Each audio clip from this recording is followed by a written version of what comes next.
Updated October 11, 2018, 18 hours 47 minutes and 1 second. It started badly and then just got weird.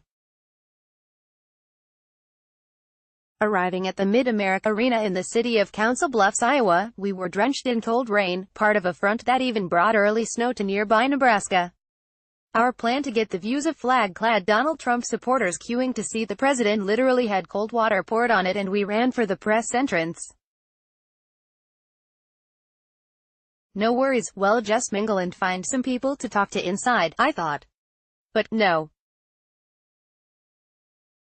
When we picked up our press pass, we were ordered straight to a media pen where we would be effectively caged with volunteers guarding the only break in the fence.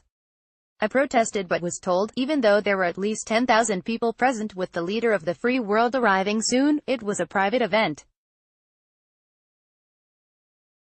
After the rule imposer took a phone call, we began to edge away but were intercepted by a White House aide and told to take our place in the pen.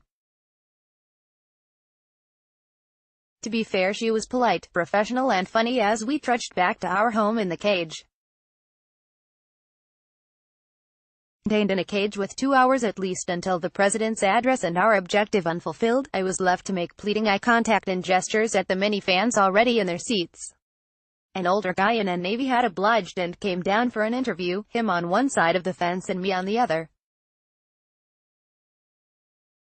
He returned to his seat with a message from me, and another 4 fans from high school age to pensioner came down to chat. They were all polite, engaged, and helped us achieve the aim of our rather lengthy trip to gauge the mood of the president's supporters ahead of the midterms. While they seemed to enjoy the conversation, their demeanor changed markedly later. More on that later. With time still to kill, I needed to go to the bathroom but had to have an elderly volunteer escort me lest I wickedly try and get direct perspectives from Trump voters. Again, being fair, he was a lovely bloke. He told me he couldn't be on his feet too long, so he was getting his shift in early as he wanted to sit later and watch a president live for the first time in his life. Thankfully, he let me into the cubicle unaccompanied, but as soon as I emerged, my elderly chaperone shuffled me back to our little square cage surrounded on its 4 sides by the local faithful. I got back just in time for the first warm-up speaker, who predictably railed against the press. I saw the faces of the people I'd just interviewed become animated and angry as they yelled at the reporters and camera operators in the pen. This continued on and off as speaker after speaker, including the president, exhorted the crowd to lob insults. That would result in people on all 4 sides raining down insults, boost, laughter, and finger-pointing. A tramp chair comes to mind. It was never unsafe, and I don't want to give a false impression that it was anything more sinister than loud mockery.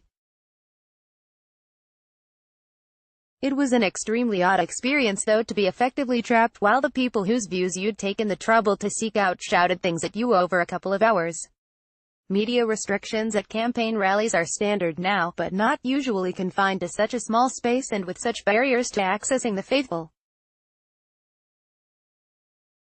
It reminded me of reading about the aptly named tramp chair, a 19th-century instrument of humiliation where undesirables were strapped into a metal chair and pushed down the street for people to yell insults and for kids to poke them with sticks. One young filmmaker who was in the crowd undercover came over to the pen and told me he was too afraid to approach people for interviews.